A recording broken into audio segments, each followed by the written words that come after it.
सबको जय मसीह की। मैं परमेश्वर का धन्यवाद करती हूँ। परमेश्वर ने आपके बीच में आने के लिए मेरी सहायता की, मेरी मदद की। मैं खुदा का धन्यवाद करती हूँ। सारी महिमा मैं इज्जत जलाल परमेश्वर को देती हूँ। वो आदर के योग्य है, महिमा का योग्य है, इसलिए मैं खुदा का धन्यवाद करती हूँ। वो बड़े और मैं घटती चली जाऊँ। मैं आज खुदा के कलाम को, वचन को जो आपके पास लेके आई हूँ, आज का टॉपिक है बपतिस्मे के ऊपर, कि हम जो बपतिस्मा लेते हैं उसका अर्थ आज तक हमें नहीं पता था। परमेश्वर ने उसका अर्थ हमें बताया है कि हमें बपतिस्मा लेते हैं और हमें क्यों लेना चाहिए बपतिस्मा। उसके ऊपर परमेश्वर का मैं धन्यवाद करती हूँ। वचन जाने से पहले मैं छोटी सी प्रेयर करूँगी, अपने आप को प्रभु के हाथों में देते हुए। हालेलुया। जीवत सच्चे जिंदा खुदा आपका शुक्र, आपका धन्यवाद करती हूँ सारी बातों के लिए, सारी भलाइयों के लिए। धन्यवाद यीशु मसीह जी आपका। आप बड़े और मैं घटती चली जाऊँ खुदा बाप जी। हालेलुया। धन्यवाद करती हूँ खुदा बाप जी, आपकी महिमा हो, महिमा हो, महिमा हो। खुदा परमेश्वर राजा, मैं अपनी रूह जिस्म जान प्राण शरीर आपके अधिकार में देती खुदा पिता। ना बल से ना शक्ति से, आपकी पवित्र आत्मा के द्वारा मेरे सोचो विचारों के ऊपर, मेरी जुबान के ऊपर आपका कब्जा मांगती खुदा। मेरे होठों को छूना पवित्र आत्मा जी, जो भी आपने पाक वचन दिए उसको खुदा बाप जी, मैं जो आपने मुझे सिखाए समझाए, मैं खुदावन आपके लोगों तक वो पहुंचाने पाऊँ। तेरे बेटे बेटियां खुदावन पिता जो भी इन वचनों को सुने वो आशीषित में होने पाए। मैं जानती हूँ कि सभी आशीषित है, मगर हम चाहते हैं खुदावन पिता, आपका वचन चाहता है कि हम खुदा बाप जी और भी गहराई से तेरे वचनों को सीखने पाए। खुदा हर एक को तेरे हाथों में देती, वचन सुनने वालों के ऊपर तेरी ब्लैसिंग, तेरी आशीष हो। धन्यवाद करती यीशु के नाम से मांगती पिता, आमीन।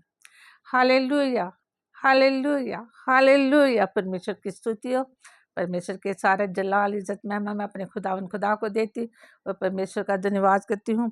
आज जैसे मैंने बताया कि वचन जो परमेश्वर ने मुझे दिया, आज कलाम बपतिस्मे के बारे में हम देख रहे थे कि बपतिस्मा जो पुराने नियम में जो बपतिस्मे का अर्थ हमें नहीं पता था, है ना। आज हम नए नियम के बारे में ही हम देखते हैं कि बपतिस्मे का अर्थ पहले ज़माने में यूनानी क्रिया से निकला है।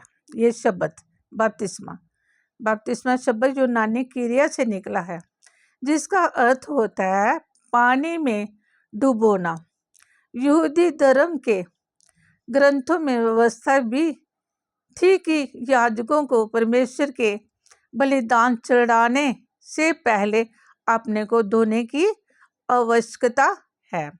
परमेश्वर का धन्यवाद करती हूँ क्या खुदा का, कि जो पुराने नियम में जो याजक लोग थे ना, उनको बलिदान जब लेके जाते थे, जो इसराइलियों के लिए जो चढ़ावे इसराइली चढ़ाते थे तो वो जो याजक लोग थे, उन चढ़ावों को, बलिदानों को जो लेके जाते थे, उनको पहले अपने आप को धोना पड़ता था, नहाना पड़ता था उनको अपने आप को। उस व्यवस्था जो थी, ये मूसा की शरीयत के अनुसार जो परमेश्वर ने उनको दी थी, उसके अनुसार याजकों को ये नियम, ये जो कानून है, ये व्यवस्था का पालन करना होता था। उसमें निर्गमन की 40 और उसकी 12 ऐत से 15 ऐत तक मैं पढ़ देती हूँ आपके लिए।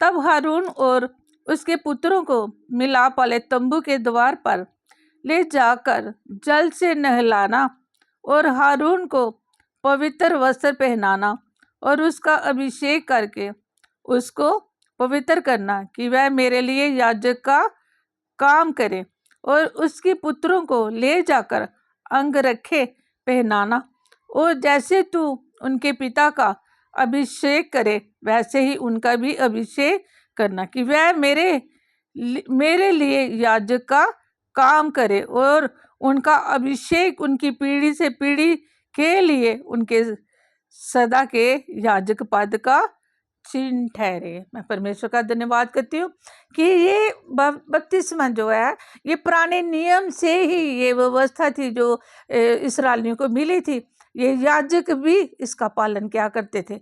तो फिर जो याजक का काम उनको दिया था, हारून और उसके पुत्रों को दिया था, तो याजक का काम करने के लिए उनको पहले क्या करना पड़ता था, उस वेदी के सामने जाने से पहले, चढ़ावे चढ़ाने से, बलिदान चढ़ाने से पहले उनको अपने आप को धोना पड़ता था, नहाना पड़ता था।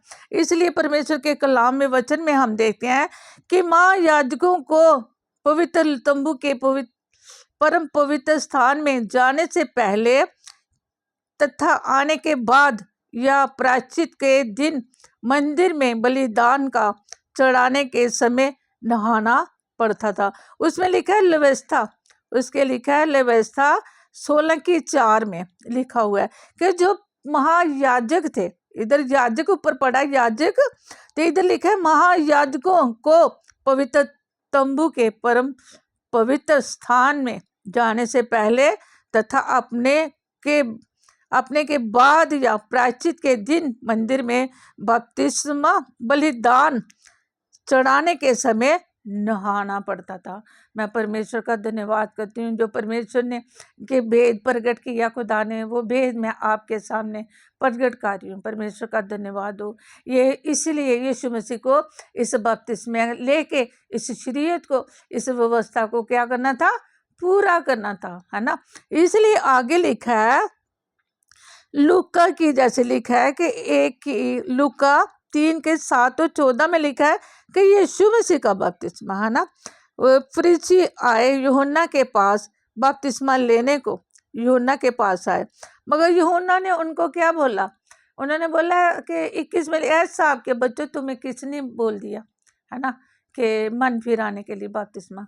उसने कहा पहले अपने आप को शुद्ध करो, मन फिराओ पहले, और मन फिराने के अनुसार काम भी करो, तो फिर तुम क्या करो, आके बपतिस्मा लो। इसलिए उनको भी बलिदान चढ़ाने के लिए, पवित्र स्थान पर महायाजकों को भी जाने के लिए उनको नहाना पड़ता था। याजक लोगों को भी बलिदान चढ़ाने के लिए अपने आप को धोना पड़ता था, नहाना पड़ता था। इसलिए ये उसने भी, यूहन्ना ने भी कहा, क्या सांप के बच्चे तुम्हें किसने कह दिया, पहले मन फिराने के अनुसार क्या करो, उसके अनुसार मन फिराओ, है ना, तो पश्चाताप करो, तो फिर आके क्या करो, तुम बपतिस्मा लो। इसमें लिखा है यूहन्ना की 4:1 में, तो इसलिए यीशु स्वयं नहीं वरन उसके चेले बपतिस्मा देते थे। मत्ती 28:18-20 ये यीशु ने आज्ञा दी। यीशु ने तो यूहन्ना से बपतिस्मा ले लिया, है ना, यीशु ने यूहन्ना से बपतिस्मा लिया, तो यूहन्ना ने उसके आने से पहले और प्रचार किया, जो मेरे बाद आएगा वो तुम्हें, मैं तो पानी से बपतिस्मा देता हूँ, जो मेरे बाद आने वाला है वो तुम्हें रूह कुदस से बपतिस्मा देगा, पवित्र आत्मा से बपतिस्मा देगा, और मैं जिसकी जूतियां खोलने के भी योग्य नहीं। उसने मन फिराव का पहले यीशु के आने से क्या किया, प्रचार किया। जो लोग बपतिस्मा ले, पहले उनका मन जो है शुद्ध होना चाहिए, अपने आप को शुद्ध करने के लिए बपतिस्मा लिया। उसने वचन में लिखते हैं हम, पहला पतरस 3:18-22 में लिखा है, बपतिस्मा शरीर की मैल दूर करने का अर्थ नहीं है।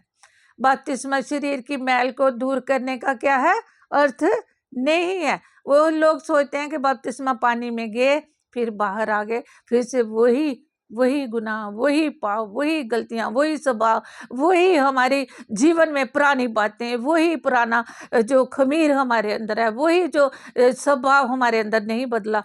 इसलिए क्या हम जब बपतिस्मा लेते हैं तो शरीर को, मैल को दूर करने के लिए नहीं है। आगे लिखता है पहले पतरस की पत्री में देखते हैं 3:18-22 में, का अर्थ नहीं, बपतिस्मा शरीर की मैल को दूर करने का अर्थ नहीं, शुद्ध विवेक से परमेश्वर के वश में हो जाने का अर्थ है। शुद्ध विवेक के साथ, और उसमें लिखा है शुद्ध विवेक से परमेश्वर के वश में हो जाने का अर्थ है। जब हम बपतिस्मा ले तो शुद्ध विवेक के साथ, जब हम पानी में उतरे शुद्ध विवेक के साथ, मन फिरा के उसके अनुसार काम करके, तो फिर क्या करें, हम परमेश्वर के साथ हम उसके वश में अपने आप को दे रहे हैं। तभी तो जब पतरस ने जो पृथ्वी के काम में जब प्रचार किया था, तो उसमें प्रचार में उसने कहा था कि उन्होंने बोला हम मन फिराव के लिए, उन्होंने ये कहा कि पहले तुम मन फिराओ, फिर तुम बपतिस्मा लो, फिर पवित्र लोगों की संगति में बैठो, फिर पवित्र रोटी को तोड़ो। आज लोग क्या मन तो नहीं फिराते, बपतिस्मा लेते हैं मगर मन फिराए के भी नहीं बपतिस्मा लेते, उनके जीवन पहले के पहले जैसे ही रहते हैं। लिखा है कि शरीर की मैल धोने के लिए बपतिस्मा नहीं लेना।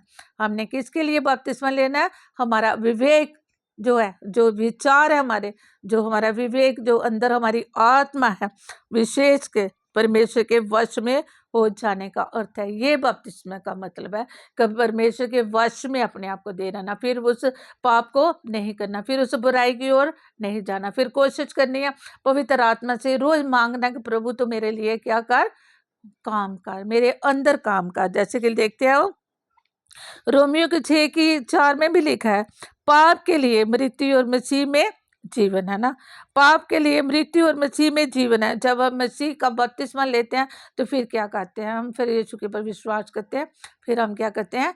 जीवन को पाते हैं। यीशु ने जब बपतिस्मा लिया, ये यीशु ने आगे दी कि पिता पुत्र पवित्र आत्मा के नाम से बपतिस्मा दो। चेलों ने आज्ञा मानी। मसीह कलीसियों में बागी बनाने के लिए प्रेरितों के काम में चेलों ने मन के ने हो जाने से लोगों को क्या दिया? बपतिस्मा दिया। और लोगों को नए कलीसिया के जो नए सदस्य बन जाते थे तो उनका फिर मन जब नया हो जाता था, उनके नए हृदय हो जाते थे, तब फिर उन चेलों ने क्या किया? प्रेरितों के काम में लिखा है, बहुत सारी वर्सेस मैंने इधर लिखी है, अगर आप चाहें तो इसको नोट कर सकते हैं। प्रेरितों के काम 2:41 में लिखा हुआ है, क्योंकि मैं सारी वर्सेस नहीं पढ़ाऊंगी आपको। प्रेरितों के काम 8:38 में लिखा हुआ है। प्रेरितों के काम 10:47 और 48 में लिखा हुआ है। प्रेरितों के काम 16:15 में लिखा हुआ है। प्रेरितों के काम 8:15 में लिखा हुआ है। आगे लिखा हुआ है कुलसियों 2:11 और 12 में लिखा हुआ है। ये बपतिस्मे के बारे में परमेश्वर क्या, तो यीशु मसीह ने क्या किया? उस शरीयत को पूरा किया उसने। उसमें देखते हैं हम यूहन्ना में देखते हैं हम उसकी 4:1-2 में देखते हैं हम यूहन्ना की इंजील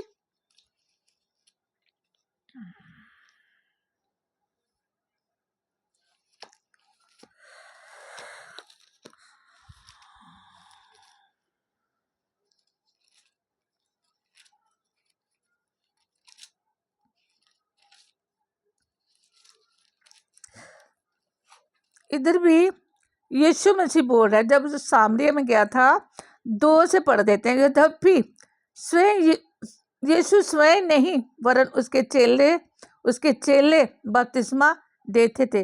तब वह यहूदिया को छोड़कर फिर गलील को चला गया।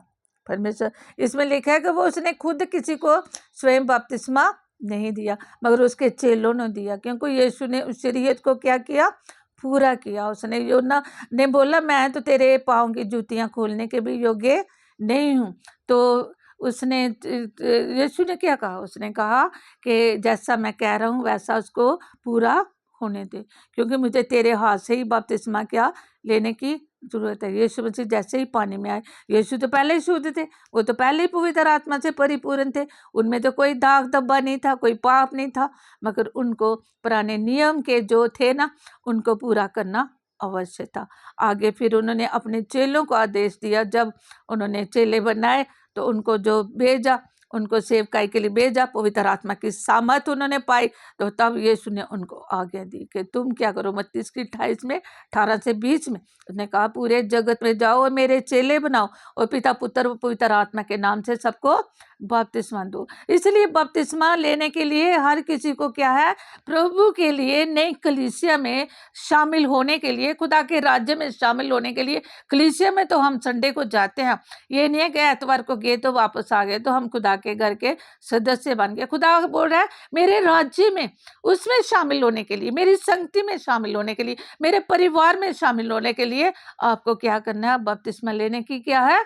जरूरत। जब भी कोई मन फिराए, पश्चाताप करे, तो फिर देरी करने की जरूरत। बहुत सारे लोग डरते हैं बपतिस्मा लेने से, उनको क्या होता है कि बपतिस्मा लेंगे तो शायद फिर हमसे पाप हो जाएगा, फिर हमसे गलतियां हो जाएंगी, हम फिर क्या कर दें, बहुत सारा पाप कर देंगे, यीशु को नाराज कर दे। ऐसा नहीं है। जब आप बपतिस्मा लोगे तो पिता पुत्र पवित्र आत्मा आपकी सहायता करेगी। वो अंश अंश करके, थोड़ा थोड़ा करके, रोज बेरोज आपको बदलती जाएगी। कलीसिया में जाते रहेंगे, रोटी तोड़ते रहेंगे, पाक मेज के सामने जाते रहेंगे, अपनी गलतियों का रोज अंगीकार करते रहेंगे, मन फिराते रहेंगे, पश्चाताप करते रहेंगे और परमेश्वर की देह को हर दिन याद रखेंगे, तो परमेश्वर की उस राज्य में आप उसके वारिस होने के अधिकारी हैं, उसके बेटे बेटियां होने के आप क्या है, अधिकारी हैं। परमेश्वर का धन्यवाद हो कि बपतिस्मे के बारे में हम हम देखते हैं लूका की इंजील उसके 3 की 7 ऐसे हम 14 में देखते हैं कि उस दिन क्या कह रहे हैं।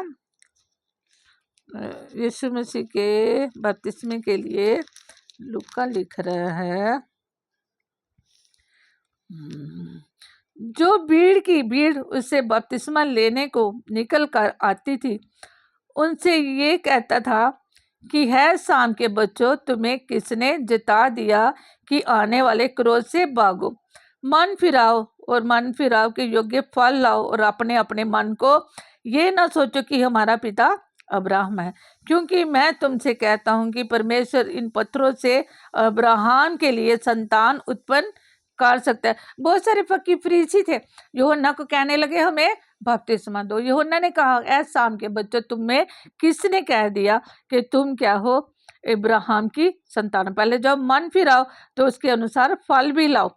तो ये मत सोचो कि तुम इब्राहिम की संतान हो। इब्राहिम की संतान तो वही होगी जो यीशु के ऊपर विश्वास करेगी, है ना।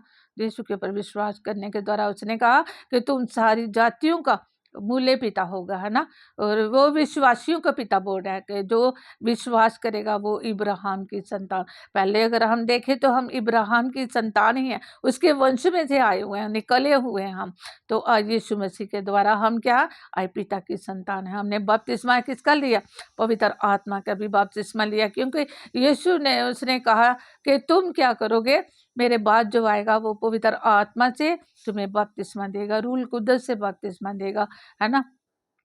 तो आगे करता है वो 10 ऐसे। तब लोगों ने उससे पूछा, तो हम क्या करें। उसने उन्हें उत्तर दिया, जिसके पास 2 कुर्ते हों वह उसके पास, जिसके पास नहीं है बांट ले, और जिसके पास भोजन हो वह भी ऐसा ही करे। मैसूल लेने वाले भी बपतिस्मा लेने आए और उससे पूछा, है गुरु हम क्या करें। मैसूल लेने वाले भी उसके पास आए, वो भी पूछने लगे कि है गुरु हम बपतिस्मा पाने के लिए क्या करें, क्योंकि यूहन्ना ने साफ साफ कह दिया, है शाम के बच्चे, तुम्हें किसने कह दिया कि ना जता दिया कि आने वाले क्रोध से तुम भागो। इसलिए ये बोले, फिर हम मन फिराव के लिए क्या करें। उसने तो कहा मन फिराव के अनुसार तुम फल भी लाओ, मगर यहाँ लिखा है कि उसने कहा अगर 2 कुर्ते हैं तो वह उसके साथ पास नहीं है बांट ले, और जिसके पास भोजन हो वह भी ये ऐसा ही करे। मैसूल लेने वाले भी बपतिस्मा लेने आए और उससे पूछा, है गुरु हम क्या करें। उसने उनसे कहा, जो तुम्हारे लिए ठहराया गया है उससे अधिक ना लेना। बहुत सारे लोग हैं क्या करते हैं, बपतिस्मा लिया हुआ ना ब्याज लेते हैं। मैसूल लेने वाले, जैसे चुंगी लेने वाला जो था ना जके, है ना, जो आपने उस वचन को पढ़ा हुआ है, सुना हुआ है चर्चों के अंदर, खुदा के दासों के अंदर, वो चुंगी लेने वाला था ना। तो उसने जब उद्धार पाया तो यीशु ने उसको कहा कि मैंने तेरे घर में आना, जक्कई नीचे आ। तो उसके ने उसके अंदर इच्छा देखी, तो जब वो गया तो उसने कहा कि मैं क्या करूंगा, जितना किसी का लिया उससे मैं बढ़कर उनका दुगना वापस कर दूंगा। वो क्या कहता था, टैक्स लेता था और जितना लेना होता था उससे बढ़कर लेता था, ज्यादा लेता था। वो परमेश्वर की नजर में क्या था, वो बुरा था। इसलिए उसने कहा कि तुम क्या करो, जो तुम्हें लिए ठहराया गया है उससे अधिक ना लेना। इसलिए जितना उनको चाहिए टैक्स लेना उतना ही लो, बहुत ऐसे नहीं लेना। तो तुम मन फिराओ तो फिर तुम बपतिस्मा लेके उसके अनुसार भी कार्य करो। इसलिए बपतिस्मा लेके शरीर की मैल दूर करने का अर्थ नहीं है बपतिस्मा लेना। अभी जैसे पहले पतरस उसके 3 की 18 से 22 में पढ़ा मैंने, तो यही बात इधर समझा रहे हैं खुदा के दास जो भविष्यवक्ता यूहन्ना थे। ये उन लोगों को सिखा रहे हैं कि जो तुम चुंगी लेने वाले हो, है ना, तो वो महसूल लेने वाले, तो उनको ये कह रहा है कि जितना तुम्हारा बनता है उतना ही लो, उससे बढ़कर नहीं लेना। फिर सिपाहियों ने भी उसे ये पूछा हम क्या करें। उसने उनसे भी कहा किसी पर उपद्रव ना करना और ना झूठा दोष लगाना और अपने वेतन पर संतोष करना। उसने सिपाहियों को भी कहा कि किसी के ऊपर झूठा आरोप नहीं लगाना, तुम जो कार्य दिया ईमानदारी के साथ उसे पूरा करना, तो तुम बपतिस्मा ले सकते। अपने कामों की ओर ध्यान करने के लिए इसका परमेश्वर का वचन क्या कर रहा है, मेरे से और आपसे बात कर रहा है कि पवित्र आत्मा आपसे बात कर रही है। बपतिस्मा लेके उसका मतलब बता रही है हमें कि जो काम हम करते हैं क्या हम सही कर रहे हैं। अपने मनों को जांचने के लिए पवित्र आत्मा बोल रही है। आगे जब लोग आस लगाए हुए थे कि और सब अपने अपने मन में यूहन्ना के विषय में विचार कर रहे थे कि क्या इससे यही मसीह तो नहीं, तो यूहन्ना ने उन सब से कहा मैं तो तुम्हें पानी से बपतिस्मा देता हूँ, परंतु वह आने वाला है जो मुझसे शक्तिमान है, मैं तो इस योग्य भी नहीं कि उसके जूतों का बंधन खोल सकूं। वह तुम्हें पवित्र आत्मा और आग से बपतिस्मा देगा, उसका सूप उसके हाथ में है और वह अपना खलियान अच्छी तरह से साफ करेगा और गेहूं को अपने खत्ते में इकट्ठा करके अपनी भूसी को उस आग में जो बुझेरे की नहीं जला देगा। इसलिए परमेश्वर का वचन यूहन्ना ने साफ साफ ही उनको कहा कि जो मैं पानी से बपतिस्मा दे रहा हूँ वो तुम्हें पवित्र आत्मा और आग से बपतिस्मा देगा और सूप उसका सूप उसके हाथ में होगा। आग वो खलियान में से क्या करेगा, अपने खलियान को क्या करेगा, अच्छी तरह साफ करेगा, जो उसके लोग उनकी सफाई करेगा, गेहूं को अलग करेगा और भूसी को क्या करेगा, अलग करेगा। फिर उसने कहा गेहूं अपने खत्ते में इकट्ठा किया जाएगा करेगा, परंतु भूसी को उस आग में जला देगा। आज क्या हम भूसी के समान तो नहीं है, क्या हम गेहूं के समान हैं? ऐसा समय आएगा परमेश्वर हमें छांटेगा, फिर वो क्या करेगा, जो भूसी होगी उसको अलग किया जाएगा, आग में झोंका जाएगा, जो गेहूं होगा वो अलग किया जाएगा पवित्र। इसलिए उसने कहा कि सूप उसके हाथ में होगा और कल्याण अपने खलियान को क्या करेगा, सफाई करेगा। तभी तो जो ये उसमें गया था, मंदिर में गया था यरूशलेम में, तो उसने क्या किया था, उसकी हैकल को, उसके मंदिर को डाकुओं की खो बना दी। उसने कहा कि तुमने मेरे प्रार्थना के भवन को, प्रार्थना के घर को क्या बना दिया, डाकुओं की खो बना दिया। उसने क्या किया, हैंटर लिया और लोगों को क्या किया, वहां से निकाला कि ये मेरा प्रार्थना का घर है। बहुत सारे लोग ऐसे लेन देन करते हैं, है ना। बहुत सारे लोग हैं जो जैसे सिपाहियों के बारे में उसने कहा कि जितना भी किसी के ऊपर झूठा आरोप नहीं लगाना। हम देखते हैं बहुत सारे लोग जेब भर देते हैं उनकी, पुलिस वालों की, है ना, कि हमारी ओर से क्या करना, जो हमारे जो है उनके लिए क्या करना, कानून जो है एक, उन्होंने कानून को क्या कर दिया, एक अपने हाथ में ले लिया, है ना। उस कानून को परमेश्वर ने उनको रखा है जिस जगह पर, उस कानून को नाजायज फायदा उठाते हैं ना। बहुत सारे लोगों के लिए निर्दोषों को क्या करते हैं, वो उस जगह पर पहुंचा देते हैं, जेलों में पहुंचा देते हैं, कचहरियों में खड़ा कर देते हैं, और वसूल लेने के लिए भी। इसलिए यूहन्ना ने कहा, तो उसने कहा कि जिससे तुम वसूल लेते हो, जितना तुम्हारा हक बनता है आप उतना ही लेना, उससे बढ़कर नहीं लेना। इसलिए परमेश्वर के पाक वचन में कहता है वो कि वसूल लेने वालों को भी, पुलिस वालों को भी क्या कर रहा है, वो आज्ञा दे रहा है। कहता कि फिर यूहन्ना ने, उसने कहा, फिर वो लोग बोलने लगे कहीं यही तो मसीह नहीं है, कि ये इसी तरह हमें उपदेश दे रहा है, कहीं यही तो मसीह नहीं है जिसके लिए हम सोचे। उसने कहा मैं नहीं हूँ, मेरे बाद आएगा वो है जो अपने खलियान को क्या करेगा, साफ करेगा, है ना। भूसी अलग और गेहूं अलग हो गए। तब परमेश्वर का आज खुदा का वचन बात कर रहा है कि कलीसिया में लोगों ने बपतिस्मा लिया, आज भी उनके क्या है, अंदर क्या है, भूसी के समान है। वो छांटे जाएंगे एक दिन जब छांटे जाएंगे तो फिर वो आग में झोंके जाएंगे। आज उनके लिए परमेश्वर का वचन बात कर रहा है। बपतिस्मा लिया, क्या हम आज भी वसूल ले रहे हैं? लोगों से बढ़कर ले रहे हैं, जितना बनता उतना ले रहे हैं, जो उनको क्या करते हैं उससे बढ़कर ले रहे हैं। अपने बच्चों को, अपने परिवारों को वो पाप का पैसा खिला रहे हैं, पुलिस वालों को बोल रहे हैं, हर एक डिपार्टमेंट के अंदर परमेश्वर बात कर रहा है। जो यीशु को नहीं जानते, आज परमेश्वर अगर खुदा उनसे बात कर रहा है, अगर तुम बपतिस्मा लेना, पहले क्या करो, अपने मन को, जैसे पुरानी व्यवस्था में हमने पढ़ा था कि वो क्या कहते थे, जब बलिदान चढ़ाने के लिए मंदिर में जाते थे याजक लोग, तो उनको क्या करना था, अपने आप को धोना पड़ता था ना, अपने आप को धोना पड़ता था। इसके बाद लिखा है, महायाजकों को पवित्र तंबू के परम पवित्र स्थान में जाने से पहले, तब पहले जाने से पहले तथा आने के बाद भी प्रायश्चित के दिन, पहले जाने से, मंदिर में जाने से पहले भी पवित्र स्थान में, फिर जब वो वहां से होके आते थे, फिर बाद में भी प्रायश्चित के दिन मंदिर में बलिदान चढ़ाने के समय नहाना पड़ता था। इसमें बताया था मैंने वर्ष को, अगर आप लिखना चाहते हैं लिख लेना और पढ़ सकते हैं हम लिख के। व्यवस्था 16:4 में लिखा हुआ है।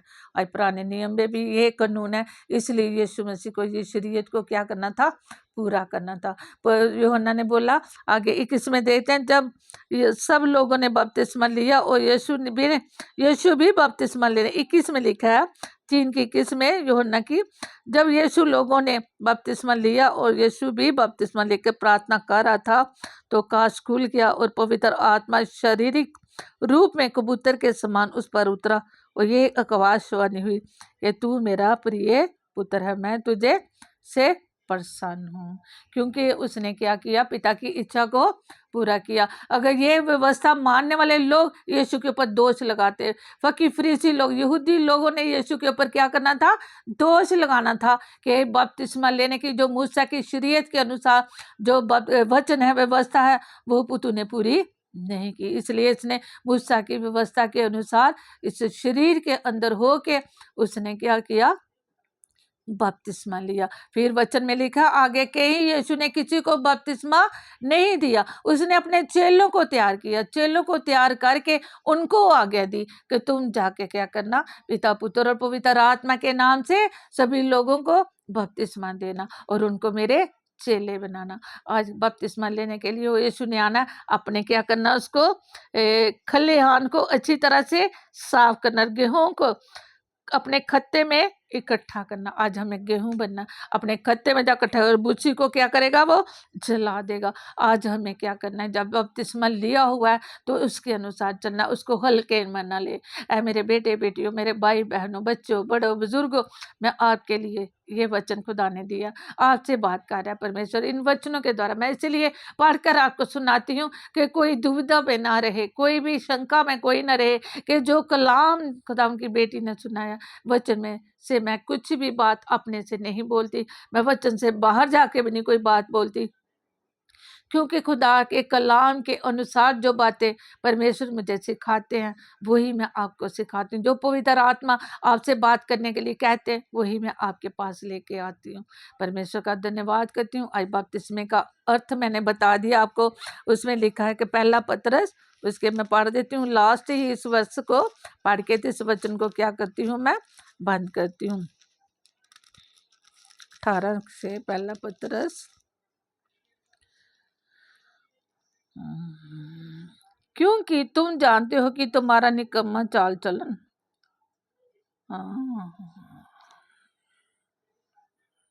हाँ 3:18, सॉरी, इसलिए कि मसीह ने भी अर्थात अधर्मियों के लिए, धर्मी ना पापों के कारण एक बार दुख उठाया ताकि हमें परमेश्वर के पास पहुंचाए।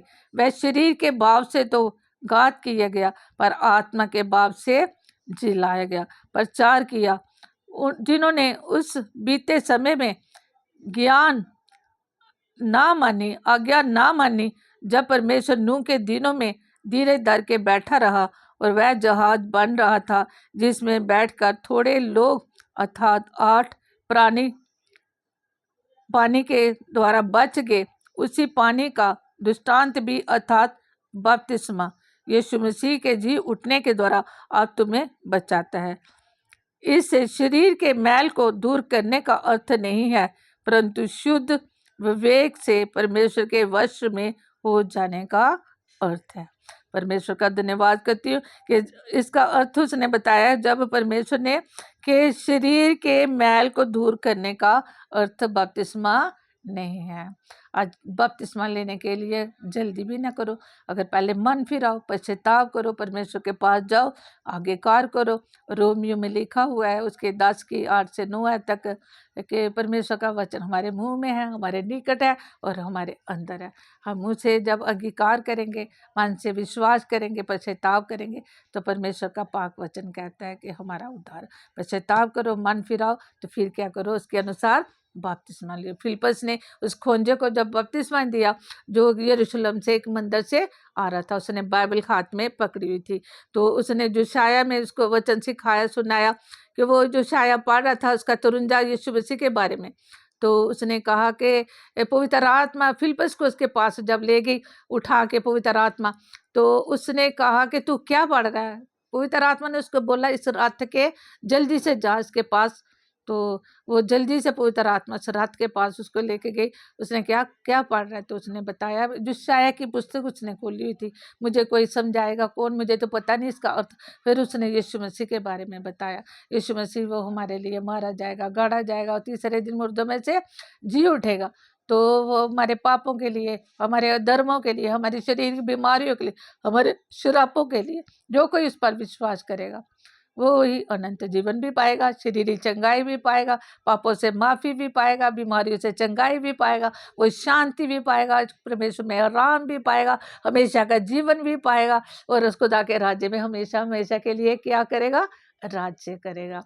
तो उसने विश्वास किया, तो उसने विश्वास किया, तो पास में एक नदी थी, तो उसने फिलिप्पुस ने कहा, अब मैं विश्वास करता हूँ, नदी भी पास है, मुझे जल्दी से क्या कर तू बपतिस्मा दे दे। क्योंकि उसने वचनों जो पढ़ा है, उसने फिलिप्पुस ने उन वचनों को समझाया, तो उसने विश्वास किया। आज आपको विश्वास करने की ज़रूरत है। खुदा यीशु मसीह अपने खलियान को साफ करेगा।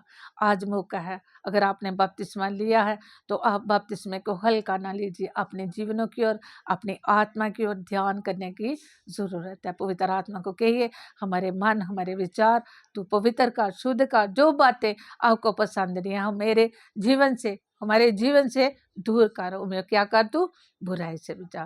परमेश्वर का धन्यवाद करती हूँ, खुदा के पाक वचनों को परमेश्वर ने जो दिया आप तक पहुँचा दिए। जैसे पौलुस भी कहता है, जो खुदा ने कलाम दिया मैंने आप तक पहुँचा दिया। परमेश्वर ने भी जो मुझसे बात की मैंने आप तक पहुँचा दिया। परमेश्वर आप सबको इन वचनों के द्वारा आशीष और बरकत दे। सबको जय मसीह। धन्यवाद परमेश्वर, इन वचनों के लिए धन्यवाद खुदा पिता, जो आपने दिए है खुदा। हर एक के ऊपर तेरी ब्लेसिंग, तेरी आशीष हो खुदा। जो भी सुने वचनों को उनके अनुसार चलने के लिए, मन फिराने के लिए, पश्चाताप करने के लिए, फिर बपतिस्मा लेने के लिए अनुग्रह देना पवित्र आत्मा। धन्यवाद करती, सारी मैं आपको देती, आपके बेटे मेरे खुदा हूँ यीशु मसीह के नाम से मांगती हूँ, आमीन। जय मसीह के साथ, हालेलुया हालेलुया। परमेश्वर की स्तुति, धन्यवाद खुदा।